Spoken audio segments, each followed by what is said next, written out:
So my name is O. I make people's lives easier. My full name is Oluseun de Arowolaju, but you can call me O. Isn't that easy? I'll be here all day. Today I'm going to talk about the meritocratic model for VC. And the reason I'm passionate about this is because growing up, my parents hated waste. I had to eat every grain of rice that was on my plate. And if there was one grain left, my dad will let me know, back where you came from in Nigeria, somebody will really, really want that grain of rice, so do not let it waste. That's efficiency, right? Meritocracy and diversity and venture capital. I'm going to define all of these terms in my talk. Awesome. So we're going to go with an introduction about myself and my background, talk a little bit about why now, why does this matter, why am I here today and not 2 weeks ago. Efficiency, meritocracy, and diversity. We're going to define these terms in my own way, how AI can help, and then some practical applications that you can take away today. About me, I was born in Nigeria. I moved to Chicago when I was 5 years old. We lived in the church, upstairs in the church, and we pay rents by cleaning the church. So entrepreneurship to me was means of survival, not fancy exits, not valuations. It was the only way that we can live in this city of Chicago. I'm an athlete, I'm an operator, I'm a trader. I played football for the University of Illinois. I started a company that was actually incubated here called Mesh++. The CEO was Danny Gardner, and I'm an options trader. I trade equity options for a living. That's how I pay my bills. And to summarize, I really love doing hard things. Like I really, really, really love doing hard things. And maybe one day that will end, but today, that's not the story. I'm currently on a path to search for humanity's greatest common factor. What does that mean? That means that after being in all of these high-performance industries, I started noticing something about my friends that went to the NFL, my friends that got their companies acquired, my friends that went to go start up institutions. And at the end of this talk, I'm going to let you know what I found in common with each and every one of them. I have a book recommendation because I love books. It's called Learn Excellence. And Learn Excellence was written by Dr. Potterat and Alan Eagle. Dr. Potterat actually started an assessment for Navy SEALs to figure out who had the highest probability of finishing SEAL training and becoming a Navy SEAL. Now, I'm not saying that all of us need to become Navy SEAls, but I guarantee you Navy SEAls probably make pretty good founders. So why now? In 2011, we all heard about IBM Watson. IBM Watson was all over the TVs. They were buying ads everywhere. And the biggest thing that I remember IBM Watson doing was winning in Jeopardy. Do everybody remember that?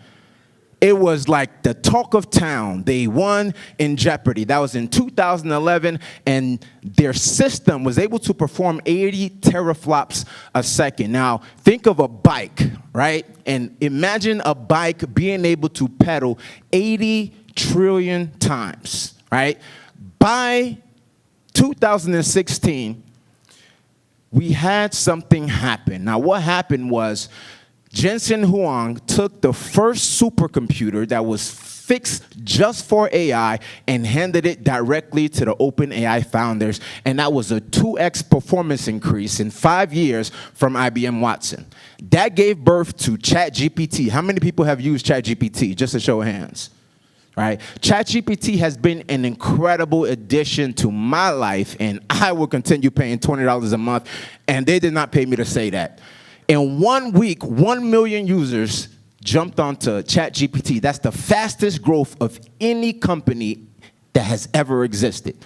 But today, something else happened. Jensen walked right back to OpenAI and handed them the DGX H200.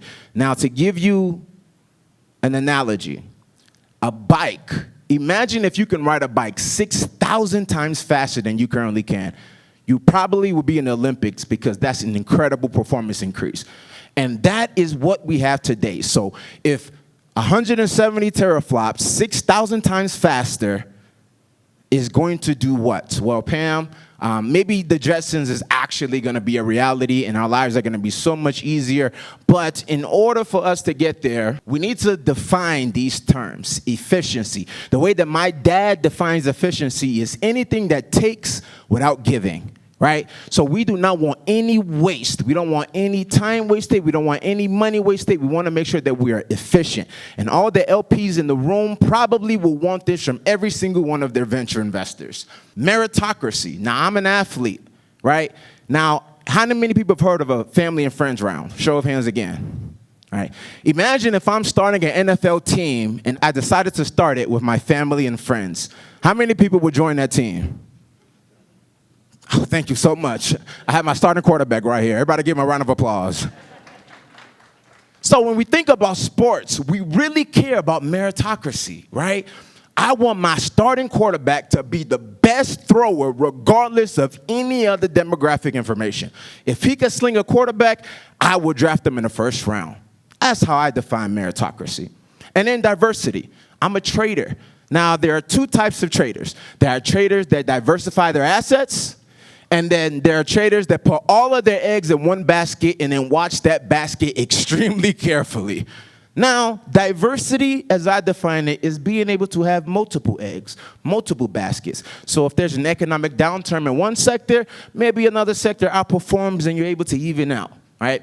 Now, to talk about efficiency, statistics show that VCs spend 50% of their time on sourcing deals, half their time sourcing deals. AI can reduce the time spent on initial screening up to 40%. So half the time that you are spending sourcing companies can be cut in half. Now, what can you do with the rest of your time? Maybe you can finally spend some time with your kids. No, I did not say that. AI-driven decision-making can reduce bias in funding by 35%. And I know what you're all thinking. Doesn't AI have bias? It does. It's called algorithmic bias. And I guarantee you, algorithmic bias is a lot easier to tweak than human bias. And we know that because even though the statistics show that investing in different people is actually profitable, the studies show that less than 10% of venture capital is going to non-white, non-male founders. First round capital, I'm going to talk a little bit about them later. They found in their 2015 study of their own portfolio that female founders had a 63% chance of performing better, and better in terms of higher revenue, greater returns. If you don't like first round, let's listen to McKinsey. McKinsey says that ethnically diverse executive teams perform 36% better financially. If you don't like McKinsey, let's talk to BCG. BCG says that woman-founded startups generate 78 cents of revenue per dollar compared to 31 cents by male founders. And if you don't like BCG, then let me give you an anecdote. I talked to an investor last week, two people that were hired, both great designers. One of them asked for money, a raise, the other one didn't. I guess you can deduce, based on your own heuristics, which one asked for money and which one didn't. And one of the reasons why is because people, or males particularly, are confident enough to be able to raise millions of funding without a product, versus being a little bit more pragmatic and knowing if I'm going to go ask somebody for money, then I better make sure that I'm going to return that capital back to them. And those are the type of people that I would love to invest in. And how can AI help? Well, first we have to look in the mirror. We've all heard about Gemini. AI is only going to be a reflection of the people that built it. So that means primarily we got to make sure that everybody that's involved in this entire process understands that there are limitations to this product, and we can solve those limitations by giving diverse opinions and people in different rooms all talking about how this can impact their communities, their states, their cities, their families. Jim Simons and Rentec, now they found this in an incredibly successful way. If you've ever heard about Rentec, Jim Simons had just passed away. He had one of the most successful performing funds. And one of the things that they did is they looked at the data. First Round Capital did the same thing. In fact, First Round Capital and Rentec, their founders invested in each other's companies because they knew that data-driven decisions will make people better. And the last thing about efficiency, AI can analyze up to 1,000 times more data points than a human can. Now, this does not come without challenges, and I have a few to discuss. One of them is the lack of personalization, right? People are building these models in a company in the middle of nowhere, and we access them by a phone. So the only way that you can really affect the model is by your own input, right? That's the way that you tune it just a little bit. But the output is going to be based on how it was trained. So personalization is still a problem. Bias and discrimination. People, professionals, everybody in this room still are apprehensive about AI and data because they are afraid of the biases that it can create. But understand that biases only come from biased data. There's no AI gut. Right? I love to make trades, and a lot of trades that I make is by my gut. AI does not have gut. It cannot look at your life experiences, things that you have seen, what you know, how you have been taught, and make a decision. And lastly, data privacy and security, right? If you're going to be putting all of these inputs, you want to make sure that you own your data. You want to make sure that somebody is not going to take your edge or your alpha because you decided to walk on a website, upload all of your information, and now somebody else is making money off of your hard work. So how do we move on from here? Well, it's time to build. One of the things that this fellowship taught me is that VC is hard. I mean, it's incredibly difficult. How do you know the next Uber, the next Google, the next OpenAI, if you will? So in order to make my time more efficient, I built a GPT called SourceIt that can screen 2,000 companies in a minute. I did not have enough time to call all the founders, but it gave me a short list, right? So that I'm making sure I'm looking at the most important deals at the most important time. Because all we need to do to make sure that we are moving forward in this room is making sure the best investors are finding the best founders with the best idea. And AI can help us do that. The second thing I created was a GCF score. Now, this goes back to the mental toughness thing. I realized after being an athlete, being an operator, being in the finance industry, that everybody that I saw that was performing had mental fortitude, right? And GCF is a score that I created that allows me to look at a couple of different inputs and figure out how resilient can somebody be. Now, I still have to have a conversation because remember, AI does not have a gut.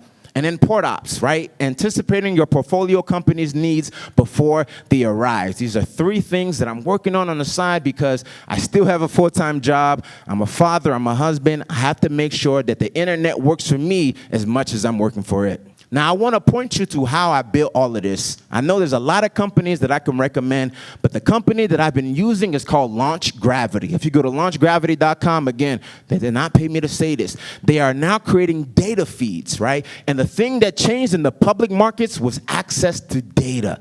Now, every time I talk to a VC, one of the things they say about early stage investing is that there's no data. There's no data. So I can't make the investments or the decisions that I would in Series B or C. But now there's a company that's creating data feeds that allow you to see so many different fields and make decisions based on that field. And I want to point you to a particular field called founder DNA. Now, when you are looking and when you're in interviewing founders, one signal, right? One signal that allows you to know that a company could be successful is if that person is a serial founder, if that person is a technical founder.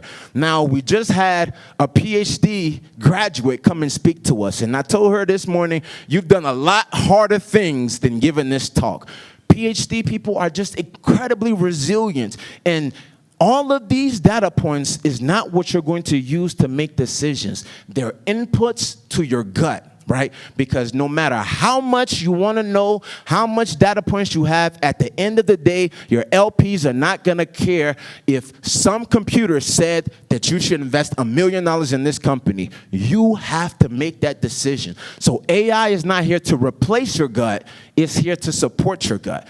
And all we need to do is make sure that we have the right data, the right people, and I believe they are all in this room. So I'd love to get to know you. I'd love to tell you more about what I'm building. If you would, you can scan this QR code, find me on LinkedIn, find me after this presentation, and we can make sure our tomorrow looks a lot better than today. Thank you.